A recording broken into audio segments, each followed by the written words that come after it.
with the final take, and that's very simple. We all have things that we're stewing about or that we really want to get off our chest. Uninterrupted, no debating this. This is your time to just throw your final take opinion out on the table, and both start us off today. Yeah, guys, I want to talk to you and not really the camera here, because there's a problem, seriously, where we're always about the black and white and we're never about the gray area. The gray area gets ignored, and that's where most people are, whether it comes to sports, politics, whatever. Most of us live in the gray area, and yet it's the loudest voices in the black and white area that make noise and ruin it for everybody else. But let's talk about it from a sports perspective here. The perfect example of this is the Baker Mayfield argument. Now, I've been critical and harsh, and sometimes I'm like, get rid of him, get rid of him. And I do think it's time for the Browns to move on. But I think the whole argument of Baker Mayfield sums up that everybody ignores the gray area. The reality about Baker Mayfield is he's not a great quarterback, and he's not a scrub. He's in the gray area. He's a decent starting NFL quarterback.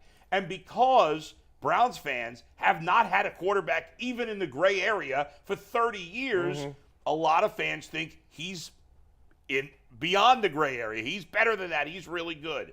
And some of us, like G and I, maybe we go too far. Like, he stinks, he stinks, he stinks. He doesn't stink. But he's not as good as you think he is. He's just better than all the awful quarterbacks you've had here for the last 30 years. Baker did some good things in his time with Cleveland, but that time has come. You can't keep him here. The Browns have to move on, even if Deshaun Watson gets suspended for the year. That's why they brought in Jacoby Brissett. And Jacoby Brissett's not that good a quarterback, I'll be honest. He's not even as good as Baker Mayfield. But this team has emotionally and mentally moved on. But keep in mind, when we do these arguments, again, on any topic, we've got to look at, there's a middle ground here. And it doesn't have to be he's great or he's horrible. In this case, he's okay, but that's not good enough.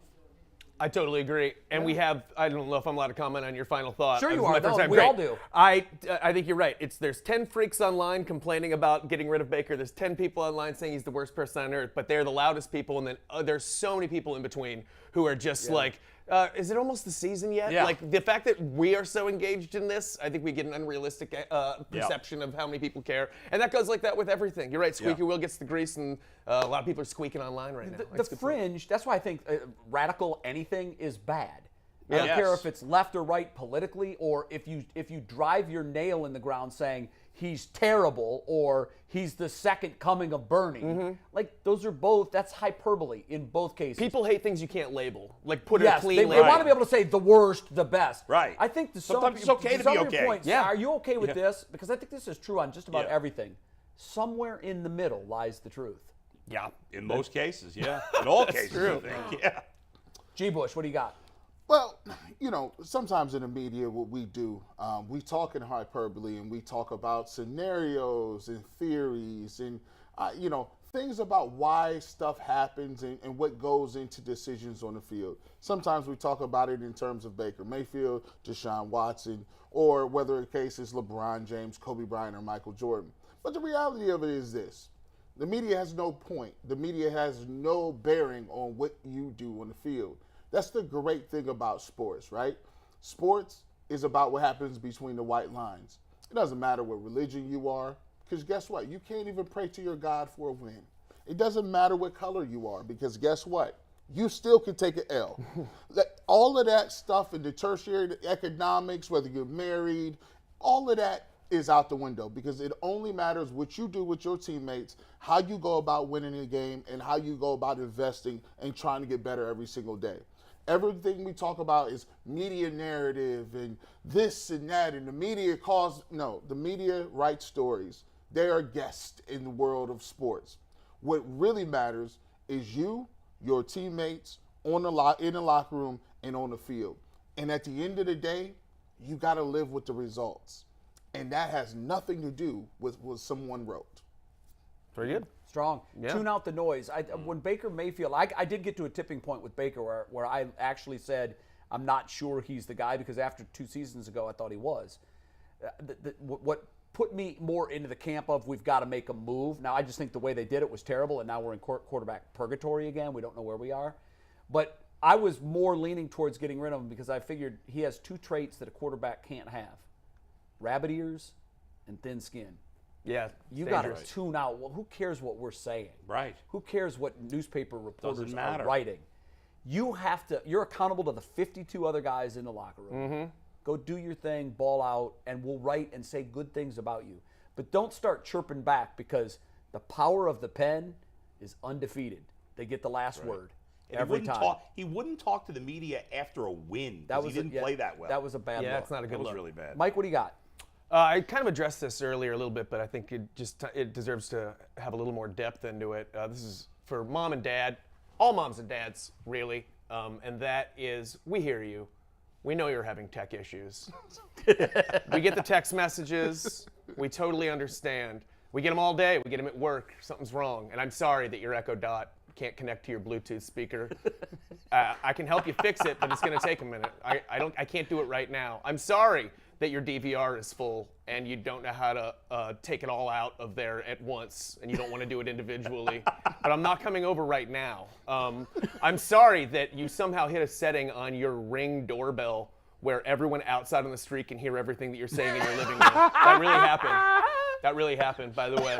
I want tape. So I am sorry that that's all happening, but here's what you got to realize is that we love you and we will help you with those things, but just make a list.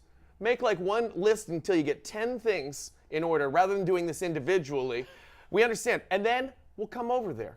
I will make your microwave stop blinking midnight. I'll do that for you.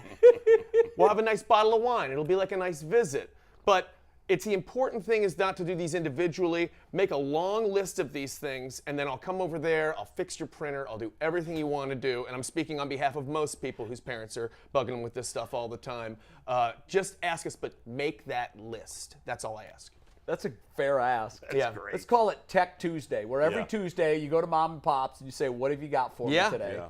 Yep. My favorite is when you're doing something over FaceTime and they have to toggle back and forth from the FaceTime to their phone to get to Oh my settings. gosh. Right. It's Oh, it's a I nightmare. only wish that I've recorded some of them with my Yep. mom, who is 82, and by the way, she's streaming right now. I get- so she's gotten pretty good at it, but man, these conversations are hilarious. I get at least one FaceTime, like live FaceTime thing from my mom's purse, like once a Oh, week. yeah. No and doubt. I hear her and her purse friends. dial. Her and her friends are at work just talking to each other, and I'm just like, I might stick around to see if she talks some smack on me Live a little stream bit. that. That You would know? be disturbing. Yeah, She it said is. something really but, messed yeah, up. Yeah, bless their hearts. We've had a lot to adjust to.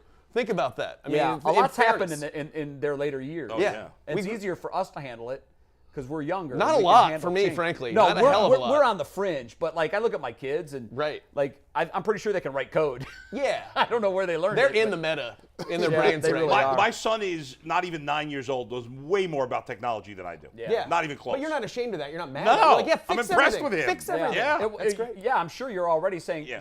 son, I can't get on this stream site. Can you Yeah. help me? He And had to he'll help go, me figure out "Bit-a-bit-a-bit-a-bit." screen mirroring on my TV from the computer. They Yeah. know Figured how it to out do for it That's all. what they're there Yeah. for. Yeah, it's crazy. All right, here's my final take, and it has to do with the man who sits in the most important chair for the Cleveland Guardians, and that's Terry Francona.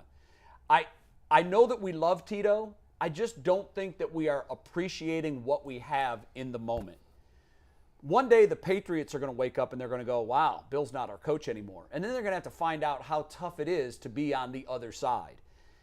The difference that a manager can make in baseball, and I'm different than most analytics guys. Most analytics guys believe that a manager can make 4 to 6 games difference in a year. They think they're that irrelevant.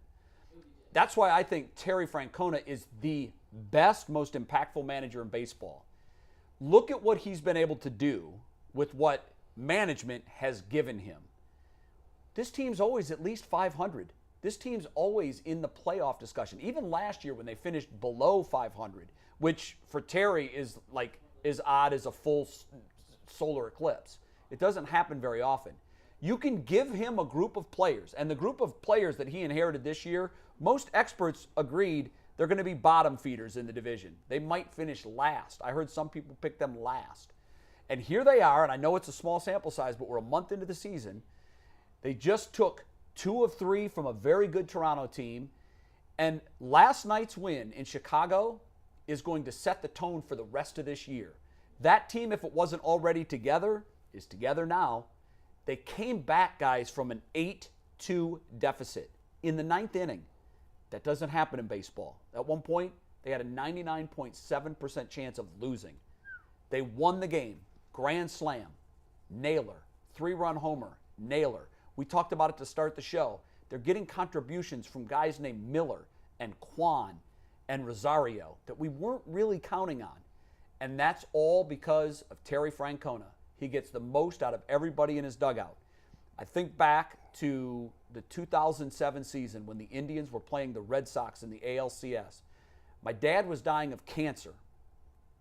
Indians were up 3-1. I got on an airplane and flew to Arizona to watch the last 3 games with my dad. And I told my dad, we're going to get to watch the Indians in another World Series. And he knew that this would be his last baseball season. And before we ever watched Game 5, he said, you know what scares me the most? And I said, what? And he said, they've got Tito in their dugout. My dad was a huge fan of Tito Francona, who played for his career early in the Indians. He said, he's the difference maker in a baseball series like this. We watched the Red Sox win 3 in a row and go on to sweep the World Series and win the World Series. He's that kind of a guy, guys. Forget the rosters, because at that point, it's a wash. Give me a great manager in a 7-game series every time. What he's been able to do in his career is nothing short of amazing. He ended the curse in Boston, and I know it's his dream to end it here. He'll never be able to buy a drink again in the city of Boston or Cleveland if he can do that. Hall of Fame manager, without a doubt. One of the best we've seen, and I think the best in the game right now. I almost brought him up earlier when we were talking about him and how amazing he is. The thing that's frustrating, though, is hearing, and you're absolutely right. These are the excuses we hear at the beginning of the season when they don't spend any money. They're like, but they're still going to be competitive. They got Tito. He can make anything competitive. You know, they do a lot with a little. And it's like, yeah, but imagine if they had a lot and Tito. They like, should. that's what he did when he was in Boston. Yeah, they had a lot and Tito. And, man, I mean, he does. You're right. He deserves all the credit in the world. But, boy, if he gave him something else to work with. Yeah. Especially his last couple of years with the payroll so low. It's just been ridiculous. It'd be fun to watch. Let's go. Get that new owner in there, spend some money. And his Don't give him a Dollar General payroll. Give him a real payroll. Give me And his 125. Tito's attitude is still great. He's like, well, we've got some exciting players out there. And you got this, what is the second lowest payroll in the league? Third, something like that? Yeah, and the team feeds off his positivity. Yes. No doubt. And he gets young guys to play hard, and the veterans love him. The young guys love him. I think He it'd be a doesn't dream take to himself play for a too guy seriously. Like He's that. very self-deprecating. You're right. Yeah, I think that's important. He does laugh at himself, and he can make the guys in the clubhouse laugh. And Tito, we love you, and it's going to be a harsh reality when we look inside that dugout one day and he's no longer there. Don't say that. I know. Big show tomorrow, I'd like Jay. to think. Oh, he's, yeah, you know, big show. Huge show tomorrow. Huge. You want to.